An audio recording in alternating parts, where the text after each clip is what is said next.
Assalamualaikum warahmatullahi wabarakatuh. Saya Muhammad Rifki Mahfudi dengan NIM 210202028. Di sini saya akan menerangkan hubungan antara tauhid, ibadah, akhlak, dan tasawuf. Pertama, kita harus mengetahui apa itu tauhid, apa itu ibadah, apa itu akhlak dan tasawuf. Kita akan bahas satu persatu. Yang pertama, pengertian akidah atau tauhid. Tauhid secara etimologis, secara bahasa, berasal dari kata aqada yaqidu aqdan aqidatan, yang berarti simpul, ikatan, dan kokoh setelah terbentuk menjadi akidah, menjadi keyakinan. Jadi tauhid secara etimologis atau secara bahasa itu berasal dari kata aqada yaqidu aqdan. Kalau dalam ilmu syarah ini adalah bentuk dari tasrif istilahi yang bermakna simpul, ikatan. Jadi akidah ini bermakna ikatan yang kuat, kemudian terbentuk menjadi akidah, kemudian terbentuk menjadi keyakinan. Tauhid, poin kedua, tauhid secara terminologi atau secara istilah terdapat beberapa definisi, antara lain: satu, menurut Hasan al-Banna, aqaid, bentuk jamak dari akidah, adalah beberapa perkara wajib yang diyakini kebenarannya oleh hati, mendatangkan ketenangan jiwa, menjadikan keyakinan yang tidak bercampur sedikit pun dengan keraguan. Jadi menurut Hasan al-Banna, aqaid, pengertian tauhid menurut Hasan al-Banna adalah aqaid adalah bentuk jamak dari akidah yang bermakna perkara wajib yang diyakini kebenarannya oleh hati, kemudian mendatangkan ketenangan jiwa. Jadi kalau tauhid ini diyakini oleh seseorang, tauhid ini akan menjadikan tenangnya hati. Nomor dua, menurut pengertian tauhid menurut Abu Bakar Jabir al-Jazairi, akidah adalah sejumlah kebenaran yang dapat diterima oleh manusia secara umum berdasarkan akal, wahyu, dan fitrah. Jadi pengertian akidah menurut Abu Bakar al-Jazairi adalah kebenaran yang dapat diterima oleh manusia secara umum. Jadi tidak serta-merta manusia tersebut menerima kebenaran dari berbagai macam hal. Jadi manusia menerima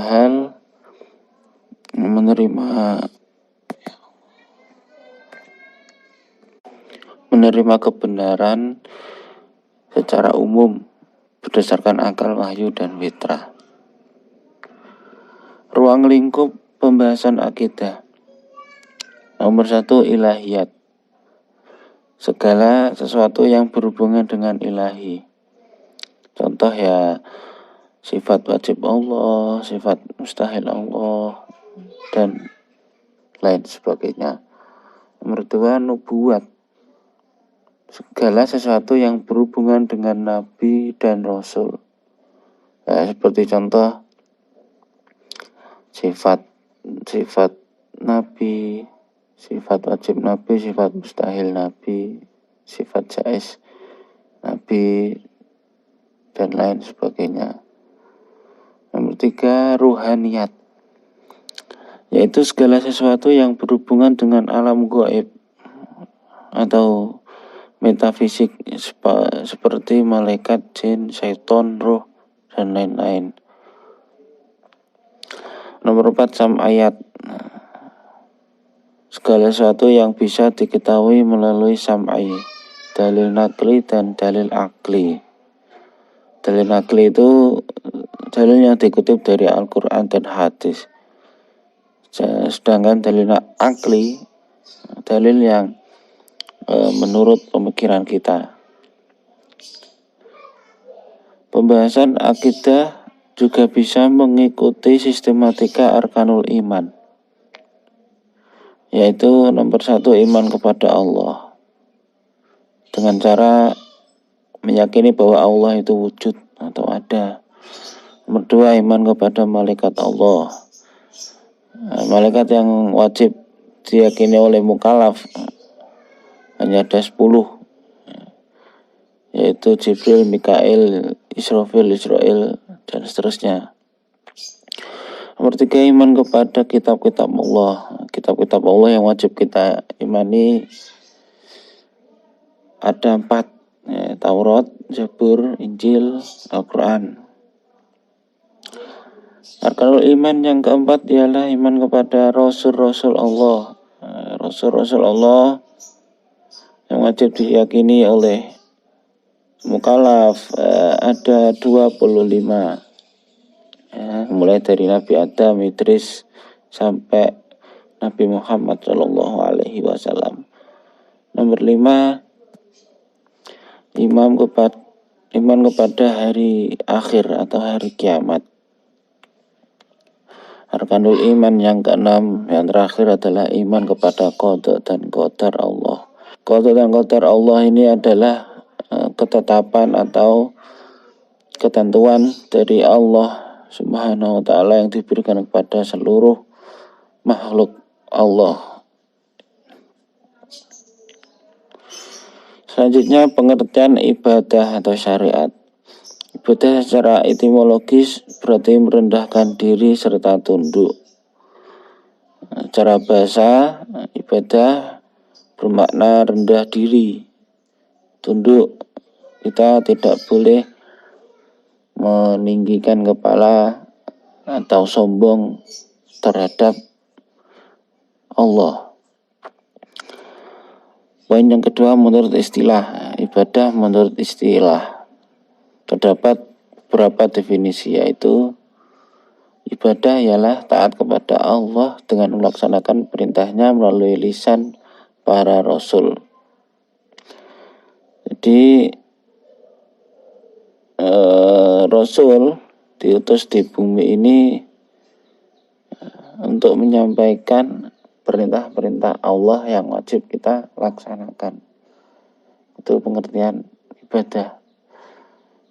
Poin yang kedua, definisi ibadah ialah merendahkan diri kepada Allah. Hal demikian adalah tingkatan tunduk paling tinggi disertai rasa cinta yang paling tinggi. Makna yang kedua tinggi ialah ibadah ialah tunduk. Tunduk berarti rendah diri, tidak boleh sombong kepada Allah, disertai rasa cinta.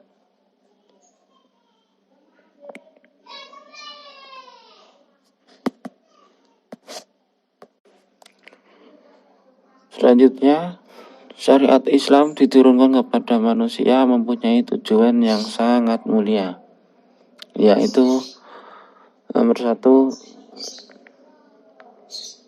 memelihara atau melindungi agama. Nomor 2, melindungi jiwa. Nomor 3, melindungi keturunan. Nomor 4, melindungi akal. Nomor 5, melindungi harta. Kelima hal ini biasa kita sebut dengan maqasidus syariah. Kalau teman-teman biasanya mengenal dengan sebutan maqasidus syariah, tujuan-tujuan syariat. Nah, di sini saya menambahi 3 hal selain 5 hal tersebut, yaitu melindungi kehormatan seseorang. Jadi kita sebagai manusia harus melindungi kehormatan orang lain, tidak boleh menjatuhkan atau merendahkan kehormatan dari orang lain. Nomor 7, melindungi rasa aman seseorang. Kita tidak boleh menyakiti orang lain. Kita tidak boleh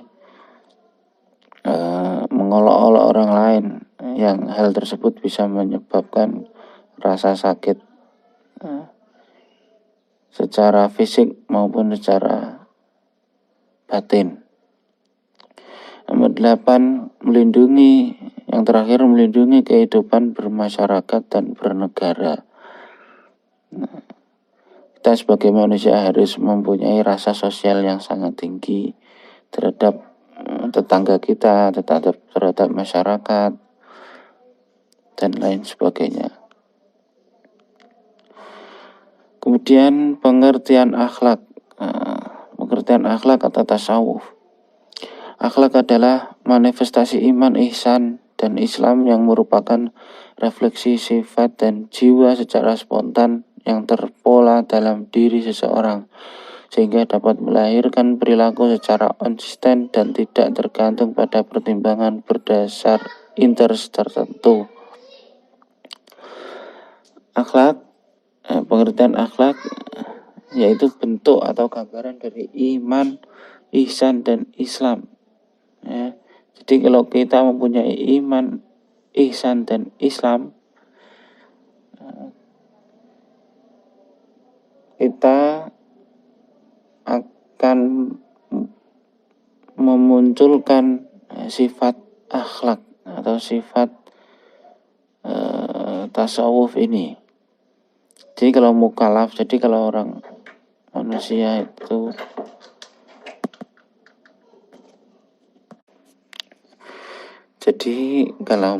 itu mempunyai rasa iman, mempunyai rasa ihsan, dan memeluk agama Islam, orang tersebut akan otomatis mempunyai akhlak.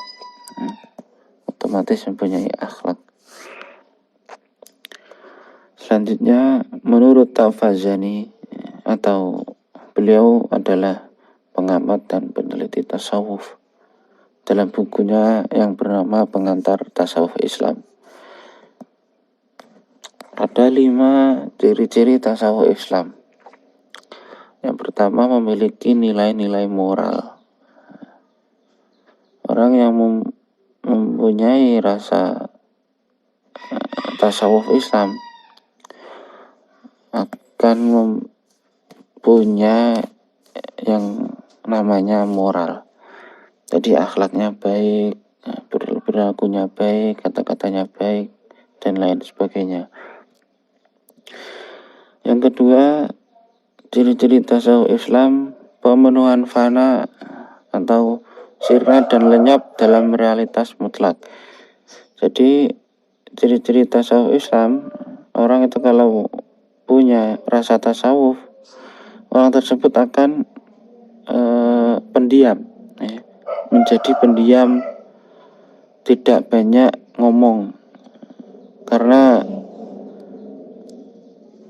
banyak ngomong akan menyebabkan orang tersebut terjerumus dalam lisan yang kotor, lisan yang bermaksiat. Jadi orang kalau sudah mempunyai rasa tasawuf Islam, orang tersebut menjadi pendiam, tidak banyak omong. Nomor 3, selanjutnya pengetahuan intuitif berdasarkan bisikan hati secara langsung. Jadi orang tasawuf Islam itu kalau berbicara, dia menuruti apa kata hatinya. Jadi kalau hatinya tidak berkenan untuk mengutarakan, jadi dia memilih diam, tidak memilih untuk bicara. Jadi bicaranya orang ahli tasawuf ini berdasarkan hatinya. Kemudian nomor 4, ciri-ciri tasawuf Islam. Timbulnya rasa kebahagiaan sebagai karunia Allah dalam diri sufi karena terciptanya makomat atau beberapa tingkatan perhentian dalam perjalanan sufi mendekati Allah. Nah, ciri-ciri orang yang mempunyai tasawuf Islam ialah dia bahagia sebagai karunia Allah. Jadi ahli sufi atau orang ahli tasawuf ini selalu merasa bahagia karena kebahagiaan tersebut ialah menurut dia sebagai karunia Allah. Selanjutnya nomor 5, ciri-ciri tasawuf Islam, penggunaan lambang-lambang pengungkapan atau perasaan yang biasanya mengandung pengertian harfiah dan tersirat. Ini adalah menunjukkan bahwa orang ahli sufi itu selalu yang diungkapkan adalah hal-hal yang mengandung pengertian harfiah. Jadi contoh, dia selalu berzikir, dia selalu menyebut kalimat thayyibah dalam segala tindakannya.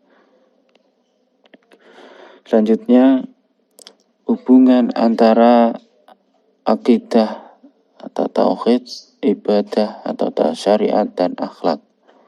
Jadi ketiga hal ini saling berhubungan dalam kehidupan manusia. Akidah atau tauhid sebagai syarat diterimanya ibadah. Berarti walaupun metode dan tujuannya benar, tetapi tidak dilandasi akidah atau tauhid, maka ibadahnya sia-sia. Tauhid berkaitan dengan soal batin, akidah dan kepercayaan.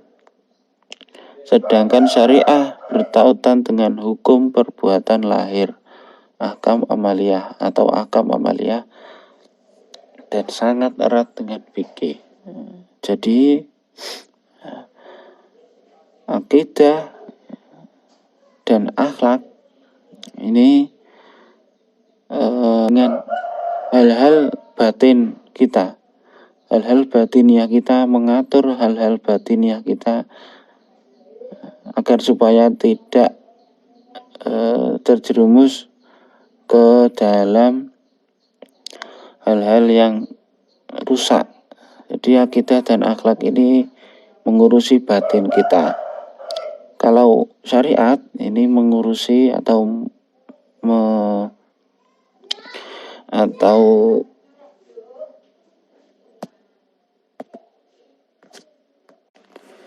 syariat ini menuntun lahir kita yang berkaitan dengan fikih. Jadi ketiga hal ini tidak bisa dipisahkan dari manusia.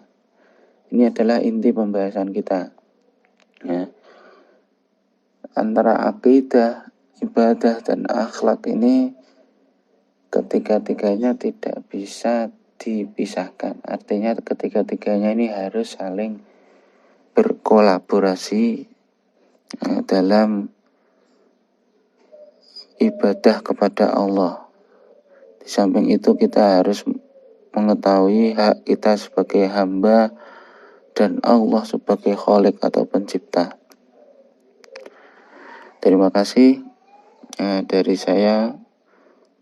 Mungkin kalau ada salah tutur kata, salah penyampaian, salah pengertian, mohon bimbingannya, mohon kritik dan sarannya. Kritik dan saran kalian semua saya amat sangat nantikan. Sekali lagi terima kasih dari saya. Allahumma fiq ila aqwamit thoriq. Kurang lebih mohon maaf yang sebesar-besarnya. Wassalamualaikum warahmatullahi wabarakatuh.